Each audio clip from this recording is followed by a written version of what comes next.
कभी से हिमाचल प्रदेश की राजनीति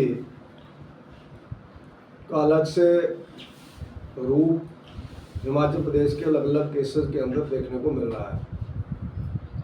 अगर ओवरऑल हम लोग बातचीत करें तो जब से कांग्रेस की गवर्नमेंट आई है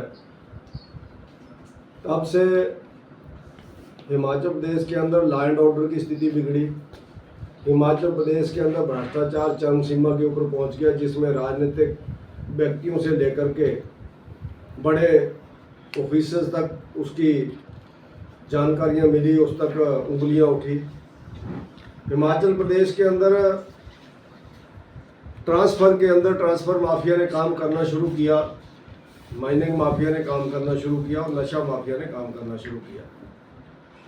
और जो अच्छे अधिकारी हैं वो अपने आप को घुटन महसूस करने लगे और घुटन जहां तक पहुंच गई कि कुछ समय पहले हिमाचल प्रदेश पावर कॉरपोरेशन के चीफ इंजीनियर बिमल नेगी जी की संदिग्ध परिस्थितियों में मौत हो गई और उसकी गाज भी उस कॉरपोरेशन के एमडी और डायरेक्टर उन तक पहुंची और हिमाचल प्रदेश के अंदर एक बहुत बड़ा आंदोलन बिमल नेगी जी की एक ईमानदार अधिकारी की संदिग्ध परिस्थितियों में मौत के कारण आंदोलन चला, जिसमें आम जनमानस ने भी मुद्दा उठाया और भारतीय जनता पार्टी ने भी अलग अलग जगह उनकी संदिग्ध परिस्थितियों में हुई मौत की जांच सीबीआई से करवाने की मांग की। लेकिन हिमाचल प्रदेश के गवर्नमेंट के मुखिया सुखविंदर सिंह जी और उनके साथ साथ उनका मंत्रिमंडल सीबीआई की जांच ना हो इसके लिए बयान देते रहे, बातचीत करते रहे और ऐसा बोलते रहे कि हमारी पुलिस के ऊपर भारतीय जनता पार्टी को विश्वास नहीं है, उठते रहे। और पिछले कल जब वो सारा केस सामने खुला तो उसमें ध्यान में आया कि बिमल नेगी जी के जब बॉडी मिली थी तो उसके पास एक पेन ड्राइव मिली जिसको गैप कर दिया गया। इसी तरह से एक बड़े उच्च अधिकारी ने जो रिपोर्ट गवर्नमेंट को सौंपी, ओंकार शर्मा जी ने, उस रिपोर्ट को भी सार्वजनिक ना किया जाए ऐसा गवर्नमेंट की कोशिश रही। ऐसा माना जाता है क्योंकि वो भी एक अच्छे अधिकारी के नाते जाने जाते हैं, तो उनकी रिपोर्ट में भी सच साबित होना था, लेकिन उसको भी दबाने की कोशिश की गई। और स्थानीय पुलिस के द्वारा भी, जैसा डीजीपी साहब ने कहा कि उसमें ठीक ढंग से इंक्वायरी नहीं हुई, जिसके कारण हिमाचल प्रदेश के पुलिस विभाग की पोल खुल गई कि हिमाचल में लॉ एंड ऑर्डर की स्थिति क्या है, हिमाचल प्रदेश क्या ऐसे लोगों के हाथों में सुरक्षित है जो आज राजनीति के उच्च ओहदों के ऊपर हिमाचल प्रदेश में काम कर रहे हैं। और दूसरा उसका हास्यास्पद उदाहरण आज फिर देखने को मिला।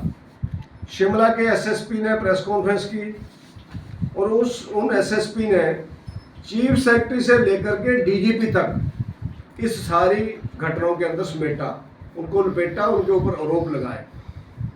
तो हम लोग पहले से ही बोलते हैं कि इस गवर्नमेंट के अंदर कोई तालमेल नहीं है, कोई मुखिया नहीं है, कोई कंट्रोल नहीं है। अधिकारी अपना अपना हलवा मांडा खा रहे हैं, भ्रष्टाचार कर रहे हैं और नेता लोग दोनों हाथों से कांग्रेस के लोग लूट में पड़े हुए हैं। सबकी हिस्सेदारियां हैं, अलग अलग जो काम हो रहे हैं। अब सीबीआई को जो इंक्वायरी गई है तो हम लोग मान के चलते हैं पेखू मेला के अंदर जो प्रोजेक्ट है इसकी इंक्वायरी भी उसमें होगी और बड़े लोगों तक इसकी आंच जाएगी। बड़े लोग इसमें पकड़ में आएंगे जिन्होंने करोड़ों रुपयों का घपला किया है। और दूसरा जो अनुशासनहीनता का उदाहरण है वो एसएसपी के द्वारा अपने उच्च अधिकारियों के ऊपर लगाया गया आरोप। गवर्नमेंट के अंदर कुछ अधिकारियों को खुली छूट दी गई है और अति उत्साह में वो लोग ये सारा काम करते हैं। बिमल नेगी जी की संदिग्ध परिस्थितियों में हुई मौत को न्याय मिलेगा, उनको बिमल नेगी जी को, उनके परिवार को न्याय मिलेगा और उनके परिवार के लोगों का भी मैं धन्यवाद करता हूं कि वो अड़े रहे और कोर्ट के अंदर उन्होंने सीबीआई की इंक्वायरी को मांगा। वरना जो गवर्नमेंट तो किसी भी सामाजिक राजनीतिक दल की सुनने को तैयार नहीं थी, बात मानने को तैयार नहीं थी। और मुझे और दुर्भाग्यपूर्ण एक विचार मैंने आज अखबार के अंदर पढ़ा हमारे रेवेन्यू मिनिस्टर जगत सिंह नेगी जी का। उन्होंने कहा है कि जो सीबीआई है वो तो एक तोता है, ऐसा उनका बयान आज मैंने एक अखबार के अंदर, अब मेरे ध्यान में नहीं आ रहा, किसी में उनका बयान लगा है। तो यानी उनका इतनी बड़ी संस्था के ऊपर कोई विश्वास नहीं है।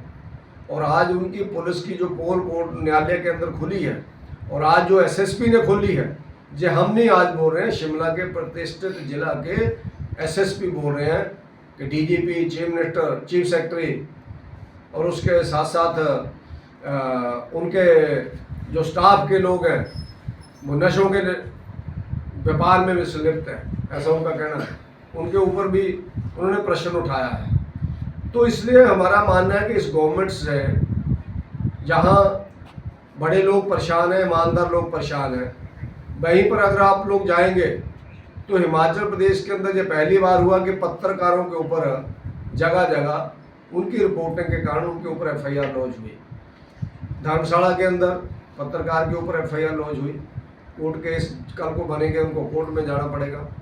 इसी तरह से ऊना जिला के अंदर 2 दिन पहले एक पत्रकार के ऊपर एफआईआर लॉन्च हुई। सच को उजागर करने का उनको ऐसा एक सबक सिखाया गया कि उनके ऊपर केस रजिस्टर कर दिया गया।